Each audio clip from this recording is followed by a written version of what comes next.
We are so honored and lucky to have today as our starting presenter Dr. Pierre Comizzoli. Dr. Comizzoli is a reproductive physiologist at the Center for Species Survival at the Smithsonian Conservation Biology Institute in Washington, D.C. So our first veterinary presenter is Dr. Comizzoli.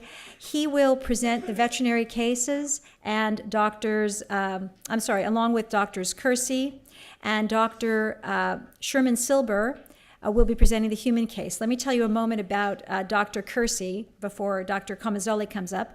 Dr. David Kersey is an assistant professor of physiology at the College of Veterinary Medicine at Western University. He spent 9 years at the Smithsonian Conservation Biology Institute in the Department of Reproductive Sciences, where his work focused largely on looking at the reproductive biology of the giant panda. And our human expert is going to be Dr. Sherman Silber, who has come from St. Louis to join us today. He is a pioneer in microsurgery and infertility in human beings. He is considered a leading authority in vitro fertilization, sperm retrieval, ICSI, vasectomy reversal, tubal ligation reversal, egg and embryo freezing, testicular and ovarian freezing and transplantation, and the reproductive biological clock. His major clinical practice is at St. Luke's Hospital in St. Louis, Missouri, and we are so excited and honored to have all three of our speakers. We're going to start this morning with the veterinarian, and in general our cases will start with the animal case and then we'll have the human case. In some instances we'll be mixing it up. The format will be the presentation of cases by one side and then the other, and then our doctors will sit down and have a conversation amongst themselves. And we'd like to, after about 10 or 15 minutes of conversation, open it up to the audience so we really can have a more inclusive conversation. Dr. Comizzoli. Okay, good morning, everyone. My name is Pierre, and thank you very much, Barbara, for the invitation and the opportunity to do that, because I remember it was a year and a half ago, and when I heard for the first time about Zoobiquity and I looked at the program of the 2011 conference, I called Barbara and I told her, let's talk about sex, because I would like to know if you're going to have a second Zoobiquity conference. And as a reproductive physiologist and as a veterinarian, I work a lot with physicians, and also most of my funding is coming from the National Institutes of Health. So I have a lot of things to talk about when we talk about comparative medicine and building bridges between veterinary and human medicine. So here we are today. That's really exciting. So we prepared with my colleague, Dr. Kersey and Dr. Silber, we prepared kind of a little bit different cases. So we're going to talk about those cases one after the other. So we're going to start first by, so basically the introductive question is that are cheetahs, pandas, and elephant like people? So we're going to see that actually they are and they are not. So anyway, we're going to start for first case. So also I just want to explain that especially in captive breeding situations or even in reproductive physiology for wildlife, we don't necessarily always talk about cases, because we deal not only with patients, but we deal with entire populations. So here what we are going to present are some syndromes that are affecting a lot of individuals within a specific population. So anyway, so Dave, you're going to present first the giant pandas. Thank you, Pierre, and thanks for having me, and thank you all for being here. So, like Pierre was saying, with these studies, we're looking at whole populations, and as we probably all well know, the giant panda is an endangered species. And within the captive population, we rely heavily on breeding of individuals for sustaining that captive population. And this brought me into the program about a little over 11 years ago. And at that time, we had sort of a cursory understanding of giant panda reproductive biology, but no study had really done this expansive kind of research into the reproductive hormones of the giant panda. What we kind of understood at the time was that the panda was seasonally monoestrous, meaning that she was only going to come into estrus once a year. And for that one estril event, she was only going to be fertile about 36, maybe 48 hours. The giant panda, like other bear species, are delayed implantators, so that when she becomes fertilized, the embryo stays in a suspended state of animation until an unknown trigger triggers it to implant into the uterus, and then voila, we have a panda, several days later. Well, more than several days, but you know what I mean. And like a lot of other carnivores, the giant panda has pseudopregnancy. And this is pretty common in that females, regardless of whether they're bred or not, will display the same hormonal and behavioral changes as a pregnant female. So we decided to investigate these phenomena in detail, and we decided to look at fecal hormones. And this offered us several advantages, primarily being that we have a substance that's readily available. The giant panda defecates probably about 20 times a day, so it's a substance easy to collect. And we can get the hormones from the feces. And what here are some of the results, 4 profiles from 4 females. And this is a pretty standard profile that we see among giant pandas, with estrus being indicated by the sharp increase in fecal estrogens in yellow in all 4 of these profiles. And the females after that event experience a biphasic progestogen increase noted here. And this is the secondary increase of the luteal phase, and the stars in the upper 2 panels indicate parturition. The lower 2 panels indicate pseudopregnant females. So quantitatively, there was really no difference among pregnant and pseudopregnant females. And this confirmed a lot of the notions that we had about giant panda breeding. But also at the time, we were getting a lot of stuff through the grapevine from China where these giant pandas are being held, and that these females, a subsection of the population was experiencing what was being termed weak estrus or silent estrus. And the classic definition of this is a female that goes through estrus physiologically. I mean, she goes through ovulation and everything, but her behavioral estrus is very weak, and it's unattractive to males, and generally those females don't breed. And this was presumed to be occurring in the giant panda until we started looking at the reproductive hormones. And these are 2 profiles that exemplify what we were actually observing, is that there were nadir levels of estrogens and progestogens, suggesting that these females weren't even going through a ovulatory phase, and that they were not even luteal. So there was a complete absence of ovarian activity in these females. And we were starting to question, all right, so what's actually occurring? And we looked at these females. They were all healthy adults. They weren't subadults. They weren't aged geriatric females. And they were all healthy, and they were all non-lactational. So there were, from the viewpoint of us, there's nothing at the face value that indicates that they should be acyclic. So like many zoo things, we started saying, okay, are they under stress? And this is a common conception, is that if you see increased glucocorticoids, you're going to associate that with stress, and that's going to suppress reproduction. So we looked at glucocorticoids in these females, and we had a total of 6 acyclic females and 10 cyclic females.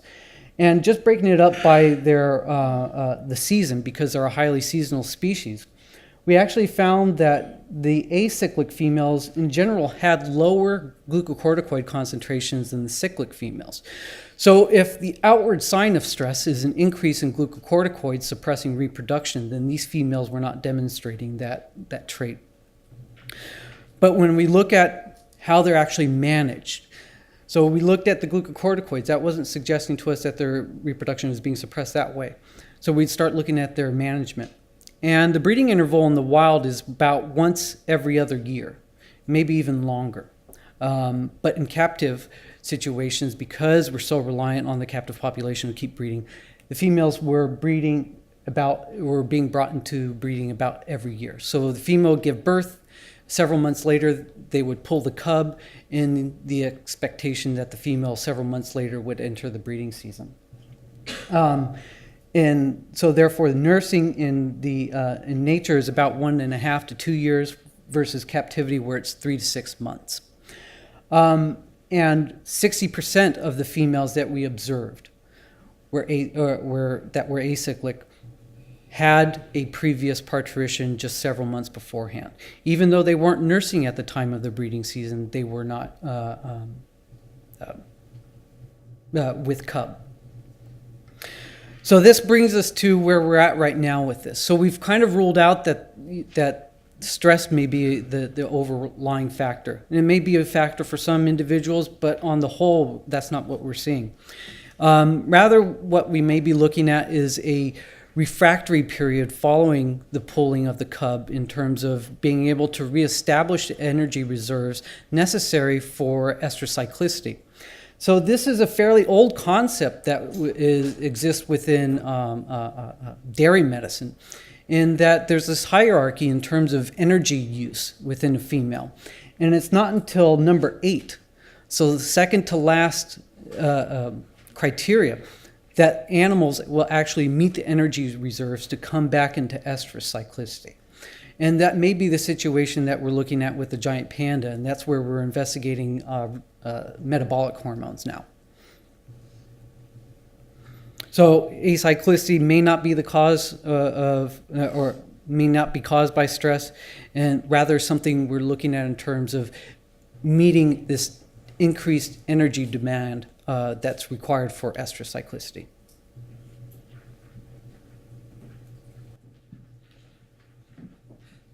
Well, now from the human point of view, the first point we'd make that I think everybody realizes is that we are in the midst of a huge epidemic of infertility in humans. Infertility clinics are popping up everywhere in every remote corner of the world. It's just a gigantic epidemic problem. And the take-home message is going to be that when you take an animal that's living in an environment that it evolved in over the course of many millions of years, and you put them into a different environment, such as the zoo, it's very, very, very hard for them to function, and there will be consequences. The same thing is for sure true with humans, because we are not living in the same environment we were living in 2 generations or 10 generations ago. And it's the fact that we're in that different environment that's causing this epidemic of infertility, and it's probably causing a lot of the problems we have in reproducing animals in the zoos, because we really can't get them from the wild anymore. We've got to solve their problem in the zoo. So I think of the giant panda acyclicity seems similar to hypothalamic amenorrhea and emotional and nutritional deficiencies in humans. Now, this is just a normal cycling pattern of humans, showing that we have a very, very interesting system. Well, all great apes do, actually, and we're part of the great ape family, basically. And we actually menstruate, and other animals don't. They may go into estrus, and they have their ovulation, but we don't really know when we're hot to have intercourse. We don't get that message from estradiol rises like most animals do, and we actually slough all of our endometrial lining. So it really gives us a good opportunity to clean out our endometrium once a month if we didn't get pregnant that month. Well, I won't go into all the complexity because we've got limited time, but realize that we really understand a lot about the human cycling, and I'm more fascinated by Dave's work than by what I'm going to talk about in just a few minutes, because the panda really represents a tremendous puzzle, and to understand the difference between the panda and the human and other animals, I think is going to help us a lot with reproduction. Now, so a panda's emotional health or environment might affect its hormonal cycling, as Dave showed. And I always make this point, why would they do it in a zoo when they can do it like this? Now, I'm a wildlife lover, and I do a lot of wildlife videotaping. I've been playing with grizzly bears for almost 30 years in Alaska. Now, this is really the way bears ought to get together. Romance in the wild is probably more productive than mating in a zoo. And nobody really understands too much about the cycling of bears in the wild, but it certainly is more efficient than what we see in the zoo world. Now, but what about in the human world also, the thin female with hypothalamic amenorrhea? So this is an example of a woman who really would not menstruate, and she was very, very athletic, and she had a lot of other emotional issues. Turns off the hypothalamus, they don't make GnRH, and they don't make FSH or LH, and they don't ovulate, but they're just completely estrogen deficient. She had no cycling until she got married, and she gained weight and solved some of her issues. And then they got pregnant without any problems. She cycled normally. So emotional and nutritional causes for hypothalamic amenorrhea are perhaps similar to that of the panda. Now, if we don't solve their problems, whether they're eating issues, we certainly can also force them to ovulate with administering FSH and LH. We have a huge advantage in humans because the drug companies make these things for us, and they don't really make them for the animals, so we don't have to deal with immunity to FSH and LH administration. So when we don't understand why they don't get pregnant, though, in the zoo, but they do in the wild, we would compare that to idiopathic infertility in humans. Now, frankly, in so many cases of humans, we don't make a diagnosis that's reasonable about why they're not getting pregnant. We put them through IVF, which seems very anti-intellectual because we don't have any idea what's wrong with people. 6 years of infertility, no diagnosis. We do IVF. We bypass everything that might go wrong. We just completely take over, and bingo, they get pregnant, and we don't know why. Here's another example, but we tried that with this couple, and they never did get pregnant. We don't have a diagnosis. These people all gave permission because they wanted to tell their stories. And here's a couple that were 2 years infertile with no diagnosis and pregnant easily with their first IVF cycle. So somehow or other, something else is happening that we don't know much about. Maybe we can learn about this from the panda studies, the elephant studies, the cheetah studies that you're going to hear about in a few minutes from my colleagues, because we certainly don't know everything about the human, but we're lucky because we can talk to them, we have drugs that work for them, and there's a lot of money that goes into figuring out this technology. So we can do IVF and most of the time be successful, even though we don't know why. So now we'll let Pierre take over and talk about the next case. Okay, thank you, Sherman. So now let's keep talking about infertility problems. Now, another carnivore, cheetahs. So what you have to know, especially what's really interesting in the whole wild cat family, is that we have 36 different species. And first of all, they are all really not in really good shape in the wild. But what's really fascinating is that you have different formats, you have from the really tiny black-footed cat in Africa until to the big Siberian tiger, you have a wide range of format in cats. And actually what's really interesting also is that they have also different reproductive physiology, because you may know that from your domestic cat that the cat is an induced ovulator. So the natural mating and the vaginal stimulation are provoking the ovulation, but that's not necessarily the case for all the cats. And for example, the clouded leopards or the fishing cats that are small cats from Southeast Asia, they are spontaneous ovulators. So what you can see here, it's a classical cycles of estrogens in induced ovulator without any mating. And you see that you have those peaks of estrogens, but you have absolutely no activity in progesterone because you only have, no ovulation because there is no mating. And however, here, what's interesting is that if you have mating, you're going to have then after that ovulation and a subsequent increase in progesterone during either a pseudo-pregnancy or a pregnancy. So that's a first interesting fact about cats in general. But more specifically in the cheetahs. So the cheetah, as you know, is used to be widespread in Africa and even in Asia, and now obviously there are not that many cheetahs left in the wild. Most of the last stronghold populations are in Namibia and South Africa. We know that in nature they don't have necessarily a breeding season, which is also not necessarily the case in other cats. They are definitely strictly induced ovulators. What we know also in captive conditions, and that reflects also the needs of what's happening in the wild, is that females usually are solitary animals. So if you go to a safari in Tanzania or in Kenya, if you see a single cheetah from really far, usually, you can be sure it's going to be a female. However, if you see a group of cheetahs taking some rest under a tree, you can be sure that it's going to be a group of males. So females usually live together. During the breeding season, they are also extremely picky. They're going to choose their mates.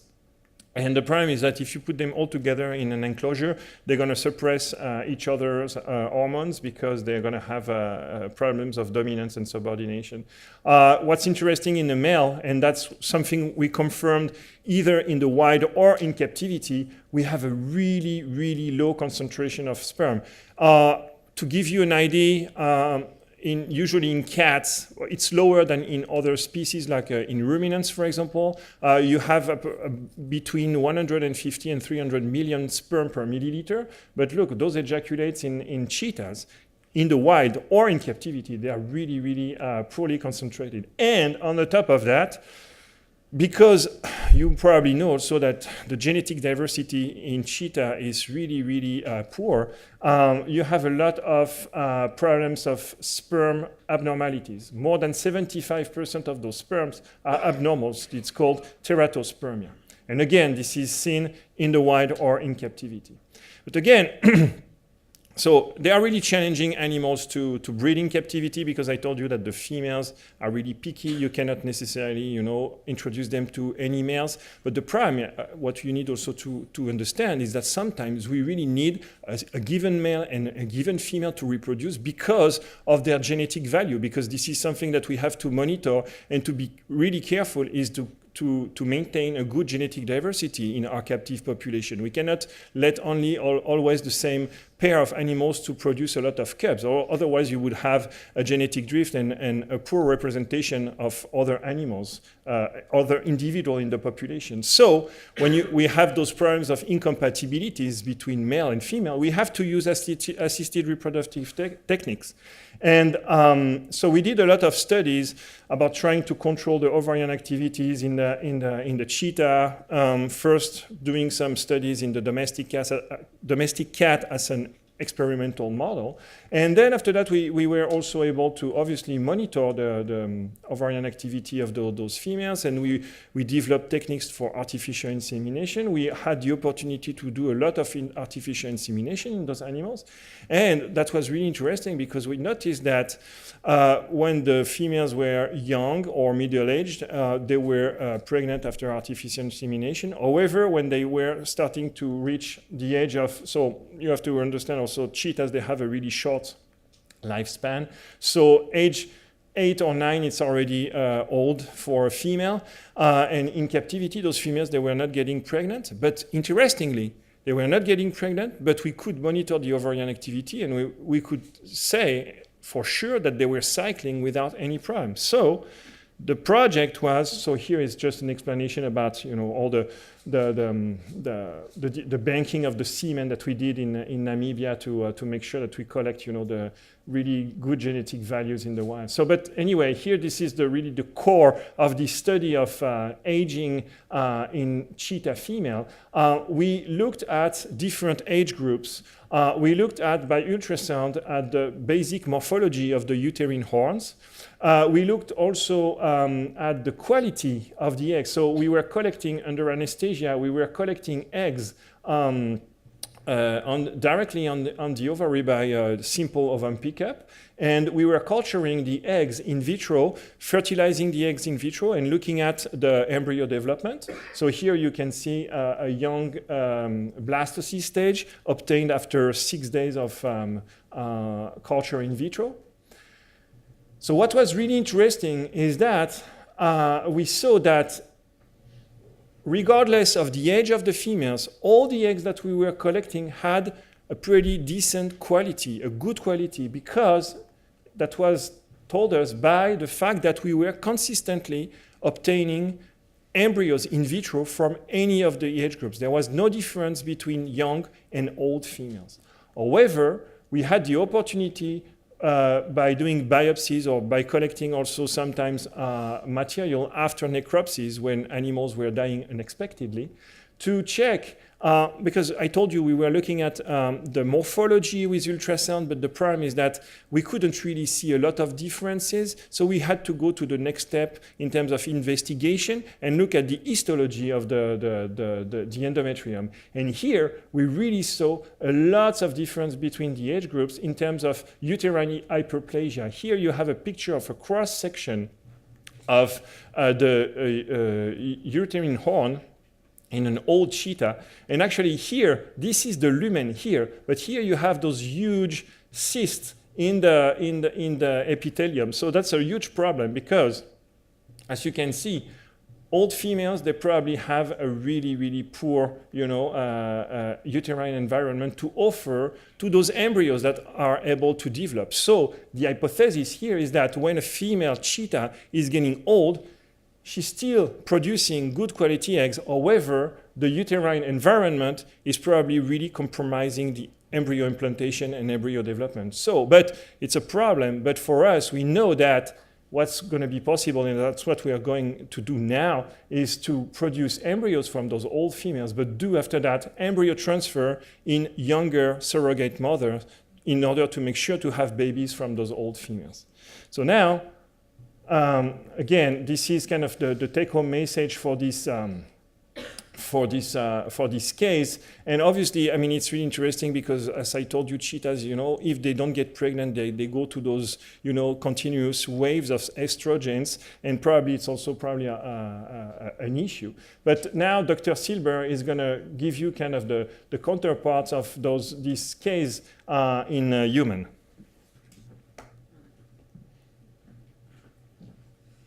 So the cheetah is an incredible animal for us to compare to the humans, and I think we can learn so much because there are some things that are completely different and a few things that are similar.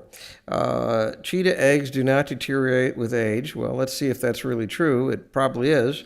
But human eggs absolutely deteriorate with age, and probably one of the major environmental shifts for human fertility in the last 2 generations is we live in a world where couples really aren't thinking about trying to have babies till they're 38.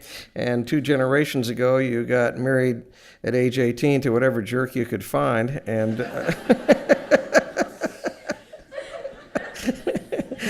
and you were still fertile, and your eggs were young, so what can we learn about this?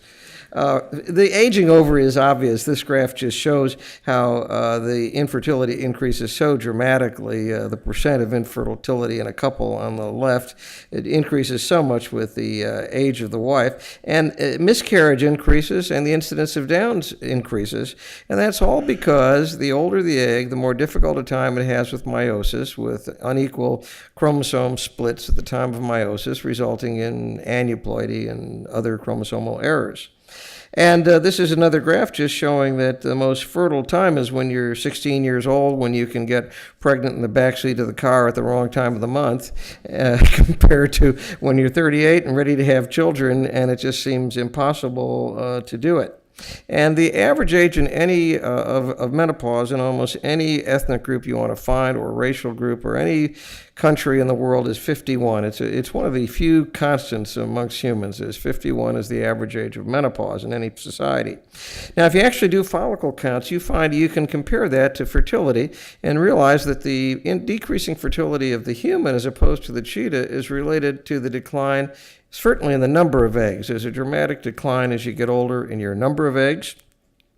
And this can be verified by the fact that when we do IVF and we put young eggs into older women who are 45, we get pregnancy rates no different than we get with young women, which is the upper line.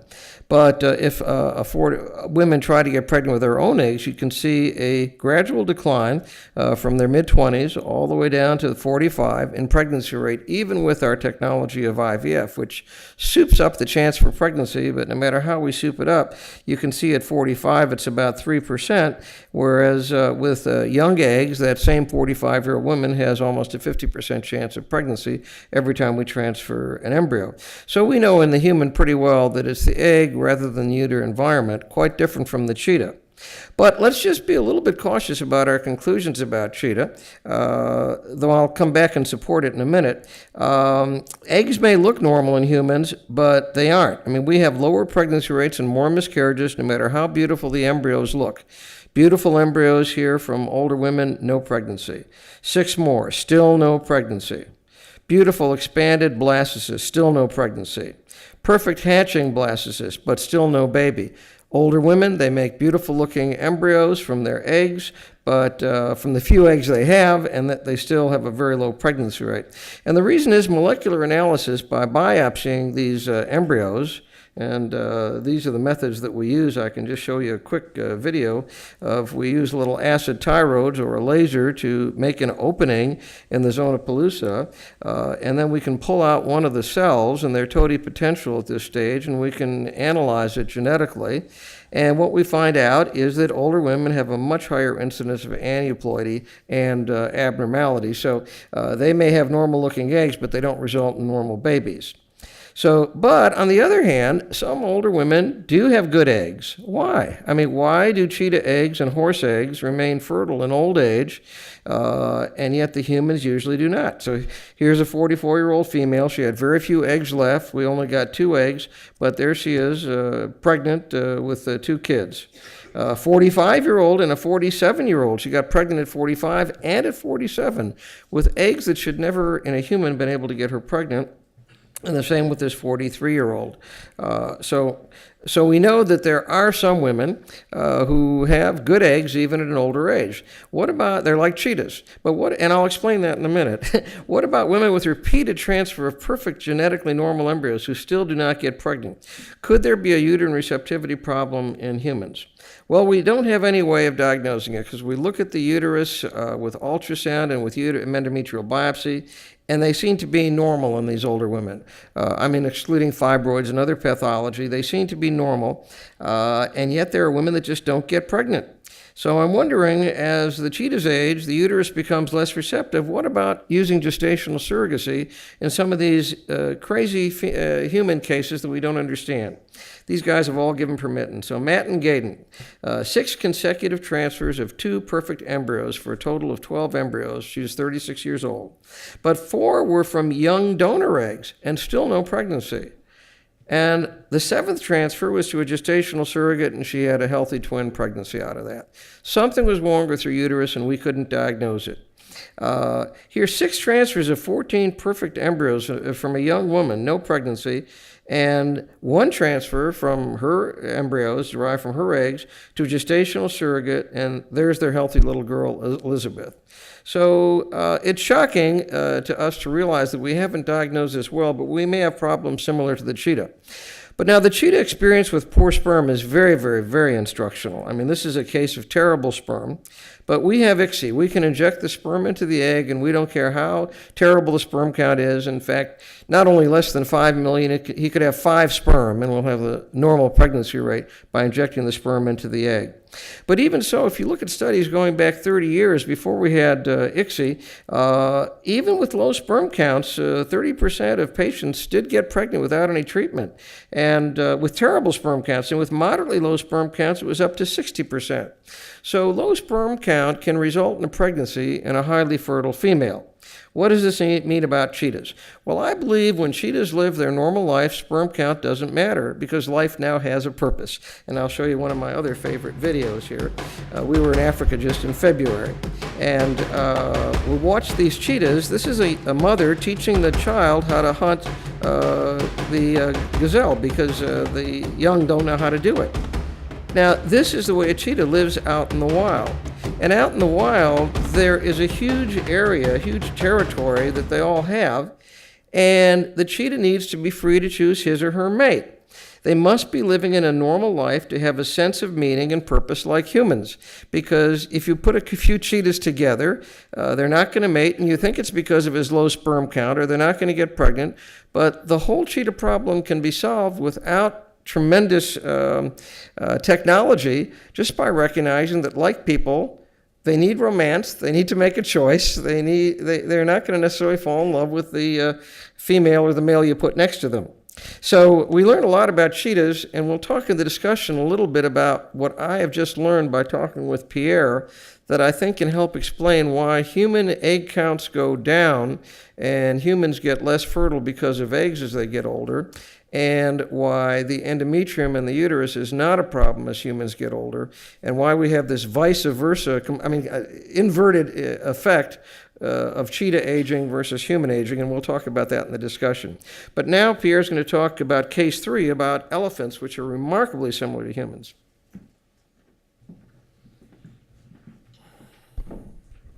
Okay, thank you, Sherman. I wish I could have pictures of my patients like you, and I thank you for the videos. Wow. Okay, so elephants. Elephants are really, again, another kind of a charismatic animals that we have in zoos. As you know, they live long, and again, in terms of being a good model for a non-traditional model for human, it's kind of interesting because we will talk about that later. But they have, their puberty around the same age as in human, and they have a life expectancy also probably closer to human. But what's really interesting, however, obviously there are differences in terms of pregnancy. You know that the pregnancy of an elephant, it's almost 22 months, so it's really long. And here, in terms of normal physiology, this is the progesterone pattern in ovulating, normal ovulating, female. So every 3 months, it's a really long estrus cycle. They're going to ovulate. And also that's something really interesting in elephants that I don't have here, is that at the time of ovulation, they have a double peak of LH that are all some days apart. And we still don't know why they have 2 peaks of LH, but when we detect the first peak of LH, we know that a second one is coming in the 18 days later. So it's really, for us, really convenient to time the artificial insemination, for example. But the huge problem is that we have, a fair proportion of those African elephants, they do not cycle. So if you monitor the estrogens, the progesterone, you will see those flat lines. So we call them flatliners. And unfortunately, those flatliners, they are everywhere, in every zoo. And that's a huge problem because the current captive population of elephants in North America is not sustainable. So if we are not able to fix that issue of acyclicity in those females, we're not going to have elephants in maybe 50 to 75 years from now in the zoos. And interestingly also is that acyclicity is not observed in the wild. Again, those hormone assessments are made, through fecal metabolites of the hormone. So that's really convenient. It's non-invasive, and that's why also we can monitor them in the wild. But what's also interesting is that those acyclic females, those flatliners, most of the time, as you know, it's also a social animal, so they have a really important, social structure in a group of elephants. And those females, they are the dominant, usually in a group. So we were wondering, okay, is the dominance really related to this acyclicity? So, and this is mainly a work that was done by my colleague, Dr. Janine Brown at the Smithsonian Conservation Biology Institute. Again, we looked at stress because we thought, okay, maybe being a dominant female is stressful. Being a boss is not really easy every day. So is stress really affecting, the ovarian cycles of those females? So we compared, cycling females and those flatliners females. And within each group, we looked at the one that were dominant or subordinate. And as you can see, there is absolutely no difference. So stress is absolutely seems not to be really involved in this problem of acyclicity in those females. Then we knew that obviously in males, testosterone also is higher in the dominant males, but for some reason also sometimes, you find some testosterone also in females. So we were just wondering, hey, by the way, maybe those females, those dominant females, they have those maybe a little bit, higher testosterone because, they are the dominant ones. So again, we compared between the normal cycling females and the acyclic females, and within each group, we looked at the one that were dominant and subordinate, and we couldn't see any difference. So apparently, this is not a factor. I would like to also we are keep trying to understand what's going on, and I can tell you that there's something, I didn't put that slide, but something really interesting, and Dr. Silber can definitely comment about that. But the vast majority of those acyclic females, they have a really high level of prolactin in their blood, so they are hyperprolactinemic females, and what's really interesting is that we tried to do some treatments for those females. That's not been really working all the time. But if you use cabergoline, for example, to antagonize the production of prolactin, some of the females were responding pretty well to the treatment, so their prolactinemia was definitely decreasing, and some of them were able to resume a normal activity of their ovaries. Unfortunately, this is not the case for all the females. So there are still females that are hyperprolactinemic, but for some reason they do not respond to the treatment, and they have, no ovarian cycles. Another problem is obesity. So you could say, wow, obesity, what does that mean? I mean, in such a large animal, but we have ways to really measure the body conditions in elephants. I mean, it's really interesting because obviously we can compare between what we have in captivity and in the wild, and we can say that most of the animals that we have in captivity is because they are trained and they receive a lot of treats, and we want to make sure that they feel okay and that they are happy. So obviously they get overfed and they get obese. So most of those females, they have really problems of, they are overweight. And obviously some of them have a problem also of acyclicity. So it's really interesting because we are just really scratching the surface of this problem of obesity in females elephant, and we are trying. We start to see, insulino-resistance, other metabolic disorders that are related to obesity. We looked at also the leptin level, like in human, but we are expecting, to have a lot of collaboration with human doctors, human nutritionists, to help us to really find an explanation and also some solutions for those animals. Again, this is related also to the nutrition and to the conditions the animals are in captivity. But as you can see here, in the wild, females they enter the puberty at the age of 12 to 14 years old. However, in captivity, because they are probably well fed, they enter the puberty way too early, and this is extremely dangerous for an elephant female to become pregnant at that age because the body is not fully formed. I mean, they do not have their final weight and their final bone structure and anatomy, and it's really detrimental. I mean, and sometimes it's really difficult also for in a group of elephants to make sure that she's not a young female is not going to be bred by a male. So it's really tricky, and it needs to be avoided, obviously, to have those really early pregnancies. And again, I think there is kind of a relationship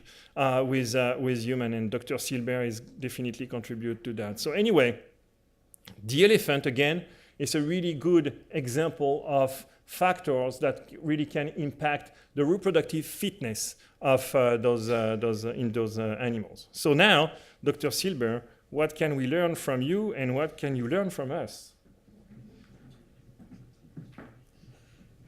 Well, the elephant is absolutely fascinating how we can compare it very closely to the human. And let's talk about obesity. I mean, no one really thinks about elephant obesity, really, because they're so big anyway that how do you even imagine that they're obese? But Pierre's studies show that their BMI is just really huge in captivity compared into the wild. And this is very much like overweight, PCOS, and stress in human females. We talked about hypothalamic amenorrhea with eating disorders resulting in poor nutrition originally related to the panda, and now let's talk about the major epidemic in America, which is obesity and what it does to fertility. So this is what elephant mating, now I love to show pictures because I'm a wildlife photographer and videographer, and this is what elephant mating is all about in the wild: testosterone and male selection.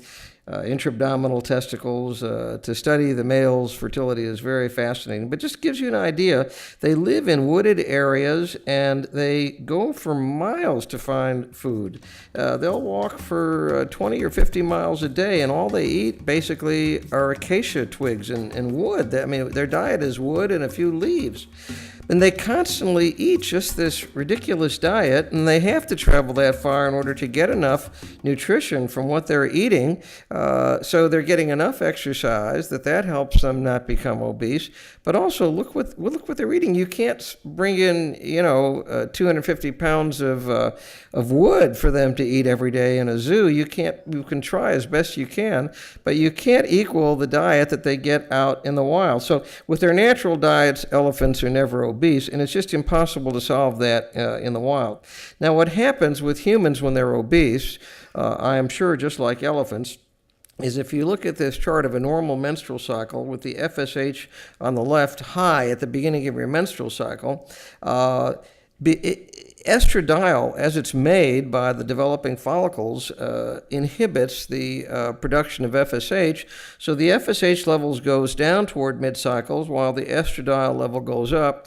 And then estradiol creates a positive feedback effect at mid-cycle. It goes so high so quickly that it causes the LH surge, which causes ovulation. But the main thing to learn is the fat cells in our body store a huge amount of estrogen. And the more fat we have and the higher our BMI, the more constant secretion, not cyclic, but constant secretion of estradiol we have, which lowers that FSH level in the first part of the cycle. So you wind up in PCOS women, and I'm sure this will be found, something like this, at least in elephants, is that you have a very high LH to FSH ratio, and you don't get ovulation. You have a constant kind of stimulation with no cyclicity and no ovulation, and that's the origin of the high testosterone level, the acne, the oily skin, and the lack of ovulation, the irregular cycles in obese women.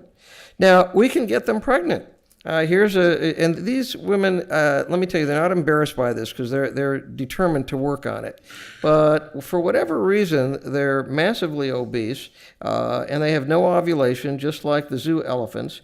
And we can get them pregnant with IVF. I mean, we do that. And then that gives a certain sense of meaning in their life. It helps to solve whatever problems they were trying to deal with overeating. And they either have a lap band surgery or they go on a diet and they do lose weight. We've been remarkably successful getting women to lose weight and become naturally fertile by getting them pregnant first with IVF. So this is one example. But their children are normal. And I'll make an editorial. The children do not have to be obese if they live in a normal environment, which modern America is not.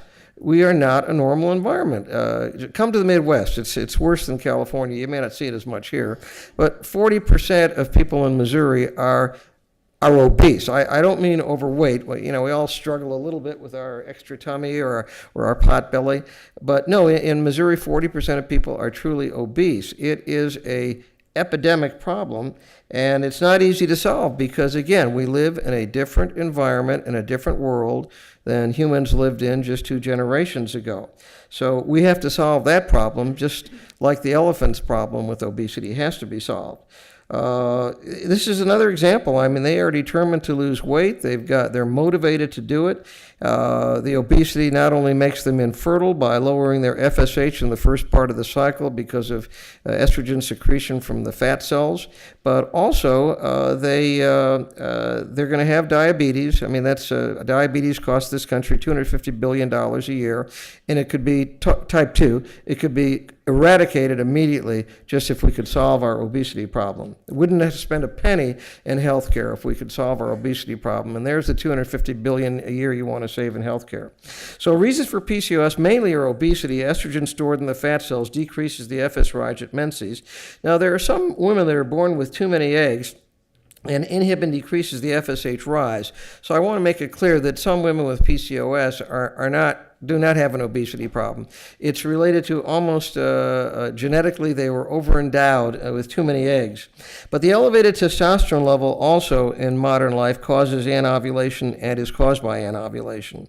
So elephants eat wood and forage constantly and fight for sex, and they have no obesity in the wild, and we have to solve that problem in their totally different environment in zoos, and we have to solve that problem for humans. So cheetahs, pandas, and elephants, are they like people? Well, many ways they are, in other ways they aren't. And I hope in discussion we can just talk about what I have learned for humans just from talking with Pierre and Dave about their work in animals. Thank you.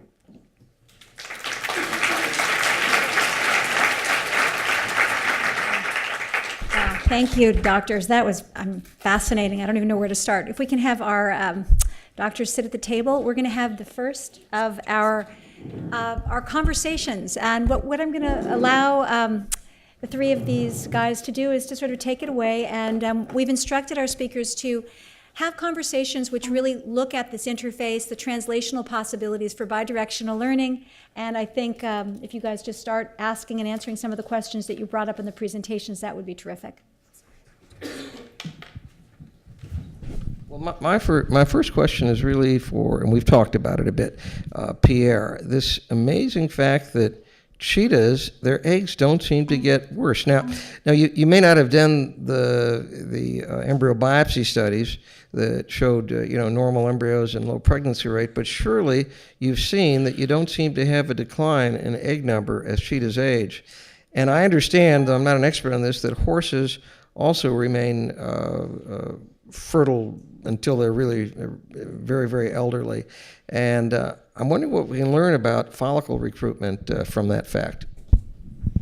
Yeah, that's really interesting because so from your probably course of the 101 in course in reproductive biology, you all learned that females are usually, including in human, they are born with a set of follicles that are not gonna change during their lives, and they're gonna go through this reserve of follicles, and then at the end, that's when you have menopause, because you don't have any more follicles in the ovary to grow, and then after that to form an oocyte and to ovulate.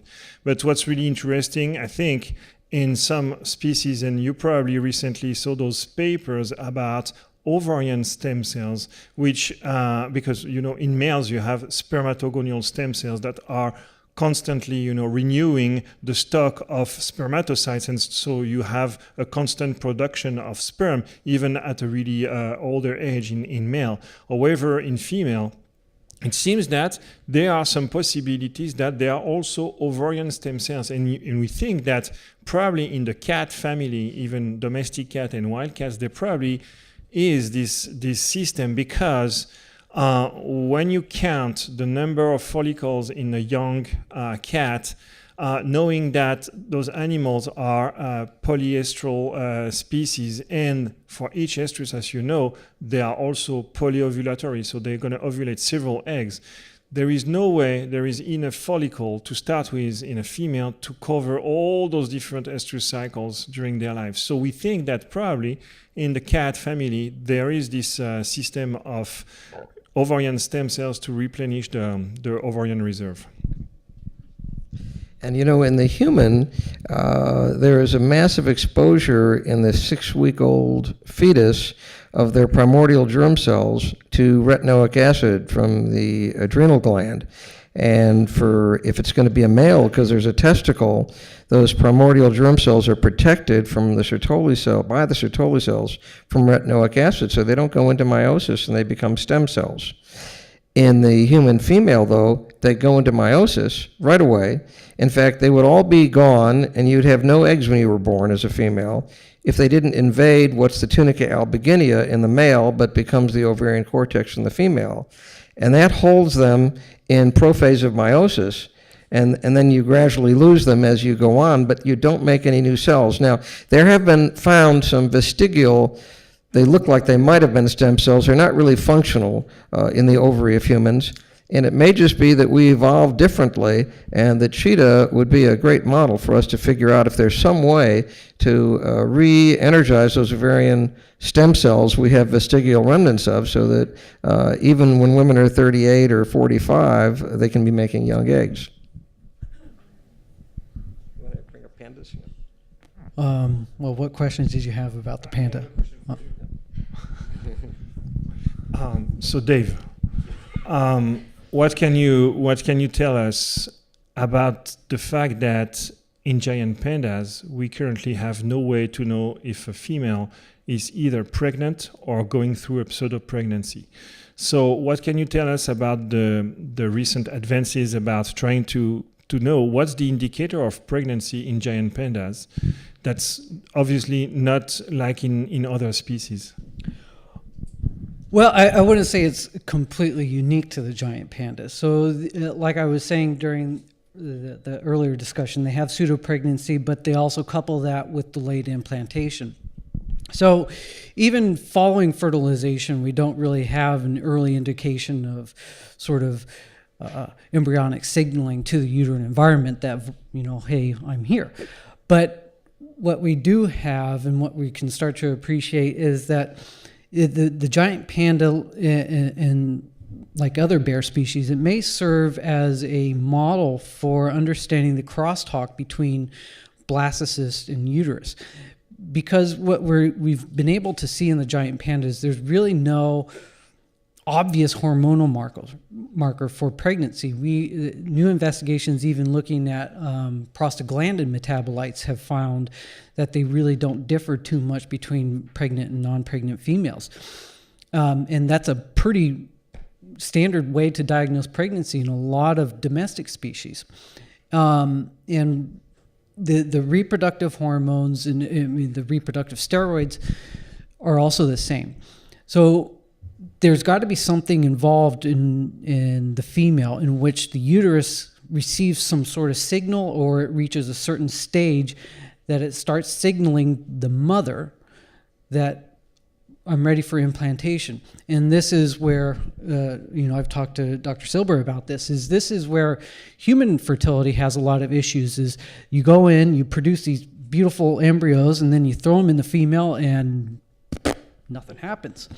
And that's because we really don't understand this mechanism of blastocyst hatching and the crosstalk in terms of the signaling from the embryo to the uterus.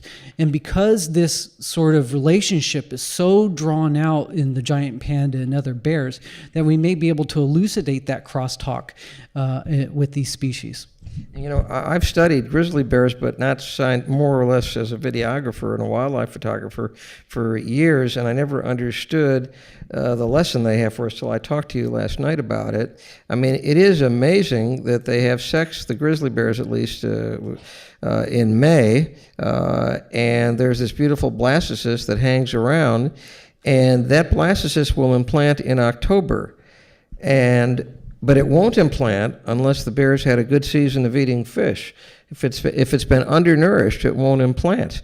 And I never really thought about the way I should. Maybe we can study them. Maybe we should get a grant to study them, so we can understand for humans what we can do to improve that uterine receptivity, because we don't understand. I showed you so many cases where we just don't understand why they're not getting pregnant with perfect embryos.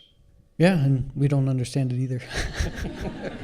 I have another question for Pierre. He showed that the problem with the cheetah, rather than the egg, as they get older, is they develop this uterine endometrial hyperplasia, and so it's a really non-receptive uterus. And I'm wondering whether we don't see that in humans just because humans menstruate, and so we clean it out every month. Yeah, that's another difference. And what we are trying to understand also is why are those females developing this hyperplasia with age? And so that's why I briefly mentioned the fact that even in captivity, so you have to understand also that animals in captivities, especially females, they don't necessarily, it's not like in the wild where they're not necessarily going to go through all those infertile, cycles all the time. In the wild, obviously, they're going to get pregnant at some point. And so it's really the big difference. And actually, that's kind of like for women, I mean, who are, constantly exposed most of their lives to those cycles of estrogens and progesterone without being pregnant. It's not really natural. So what we're trying to understand in the cheetahs is those cheetahs that have those, continuous peaks of estrogens. Does that at some point really affect, the endometrium, and does it? So we're trying. The issue is that to study that is extremely complicated, but we have now techniques to do microbiopsies, non-surgically, obviously. I mean, going through transcervically with tools, and that's what we're going to try to do, and trying to understand. Okay, what's the status of the estrogen receptors, for example, at the surface of those epithelial cells. I mean, and to have kind of a better understanding also, and what's the proliferation, because all the data that I showed you, unfortunately, I told you they are, post-mortem. They are on animals, that we recover, and then after that we did only, basic histology, but it requires way more investigations. And I think, I mean, you have those cases of epithelium hyperplasia, right? Also in Well, we get epithelial hyperplasia, and it's a problem, but only in women who don't ovulate, PCOS patients, because they have a unopposed estrogen environment. But when they menstruate properly and they have regular cycles, we don't have that. So menstruation seems to protect. This incessant ovulation is a problem for all animals. Like if a woman has her tubes tied, or is using barrier methods for birth control, which is really popular since the AIDS epidemic, this isn't so safe, because incessant ovulation, we know it's a problem with animals because of this uterine hyperplasia. But it's a problem with humans because it really dramatically increases the risk of ovarian cancer because of all the epithelial breaks. I mean, ovarian cancer, for the most part, is not germ cell. It's an epithelial cancer, and it's deadly in almost everyone. So if you're on birth control pills, which are supposed to be dangerous but aren't, instead of barrier methods, you're protecting yourself. Or if you get pregnant a lot, you're protecting yourself from that high risk of ovarian cancer, which you would otherwise have by having a tubal ligation or barrier methods. And I would like to, maybe time is low. No. Yeah. Well, we want to continue this, but we want to bring our audience members into it. So actually, we're going to go ahead and field questions for about 5 or 6 minutes. If you have a question, Meredith will come to you with the microphone. So actually, Meredith, go ahead. So a question relating to the pandas. You noticed that in the cycling females, there was actually higher fecal glucocorticoids than the acycling females. Do you think there's actually a protective effect? Like, do you think it's actually a positive effect and not just a negative, not response to stress that might be actually helping those females cycle? Well, what the data kind of belie is that to compare the cyclic to the acyclic females, I had to put them into some sort of means to kind of homogenize it. And the season was the best way to look at that, because it has been reported in the past that even cyclic females have these strong seasonal trends in glucocorticoids. And presumptively, they would have, the acyclic would have similarly had it, and if they were acyclic because of stress, it would have been more pronounced. But embedded in each one of those seasons are different reproductive stages, and for these different females. And what the data I didn't show is that glucocorticoids significantly increase in cyclic females during specific reproductive periods, such as estrus and late gestation.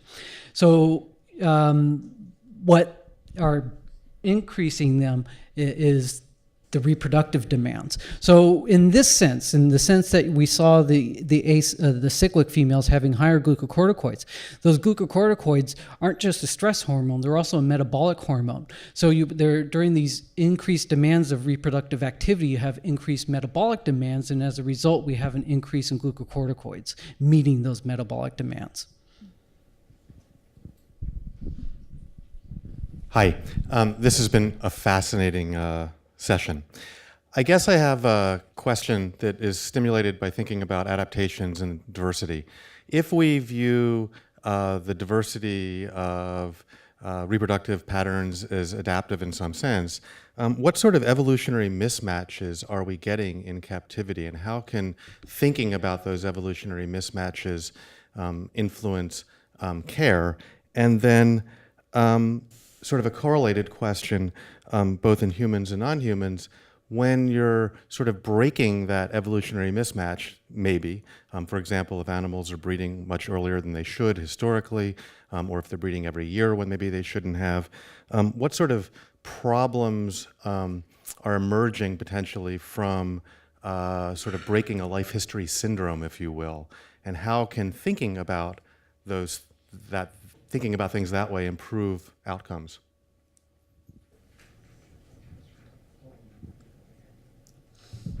Right, and this was, so I'm going to try and address that in terms of the giant panda and what I discussed about how they are pulling the cub. Because in the natural environment, the female stays with the cub for 1.5 to 2 years, in which she's actively nursing this cub. And in captivity, what we're doing is we're pulling that cub. And what I showed was that in my study, which was occurred over the course of 3 years for over 30 females, is that the incidence of acyclicity was about 33%. So almost a third of of the breeding age females that were healthy and should be breeding weren't coming into estrus and weren't showing any reproductive signs. Is that there 60% of those, and that was demonstrated, is that 60% of those acyclic females had a cub 3 months prior or 6 months prior. Now, if a female has a cub, she's going to be lactational and estrus. And that's part of their natural cycle, is to have this cub and not come into estrus and wait at least a year or maybe even 2 before she, all right, comes back into estrus. I have enough energy reserves. I can handle doing this another 2.5, 3 years. In captivity, because we're pulling these cubs, they're not getting that maternal contact. But there's also this 60% chance that the female, even if we pull the cub, that she's not even going to come into estrus. So I think this question goes to management in, is it better to just leave the cub with the mother and allow for that more maternal interaction with the cub and risk not breeding her the next year, or pull that cub and still risk a 60% chance, which is the vast majority, that she's still not going to come into estrus? And I think at this point I think we can be comfortable with that, because when we started this research, 11, 12 years ago, the giant panda captive population was very small. We were talking 120, 130 individuals. Today, it's well over 300. So there's no longer this really strong urge to keep producing cubs. And we can probably go to a more natural system, and hopefully that will be more healthy for all the breeding age females. We've been interested in evolution by studying the Y chromosome in humans first, which is very difficult to sequence. It's a very strange structure. And then in chimpanzees and in rhesus, and we haven't done the gorilla yet, though I think it'll be really instructive. And about 1% of men are either very severely oligospermic or azospermic, close to azospermic or azospermic. But we can get them pregnant now with ICSI because we can find their few sperm, get them pregnant, and we think this is genetic, and so their offspring are likely to have the same problem. So you can do a very simple mathematical model, which we published in Nature about 15 years ago, and you could it's just like adding, if every normal fertile male has a 1% chance of having a child that's azospermic, which is the case, and you just add that 0.01 to 1, it just becomes a compound interest problem, and we figure that all men will be azospermic in about 10,000 years if they have access to ICSI. So we are actively changing the whole environmental scene, and hopefully women maybe won't need men by then, I don't know. Let's have one more question. Yeah, real quickly. You mentioned, Dr. Silber, that the fat stores estrogen. Actually, there's an enzyme called aromatase that makes estrogen from the fat tissue. And looking at the elephant data, estrogen stimulates the lactotrophs in the pituitary to raise prolactin levels. So that suggests that the elephant may have aromatase. I only work with rats and mice, and I know they don't have aromatase in their fat. But I think it might be interesting to look at the aromatase production in fat tissue and other species. And the other thing the fat cells do is they're pro-inflammatory. So I think it'll also be interesting to look at cytokines, because we know that inflammation could also be having an effect on the reproductive system. So I just throw that out as some future areas for research. Thank you, Dr. Heber. We'll hear from Dr. Heber later. I just really want to thank our experts. This was absolutely fascinating. I could listen to this all day. I think this is just wonderful. I particularly enjoyed the translational ideas and just the spontaneity of the conversation. Thank you.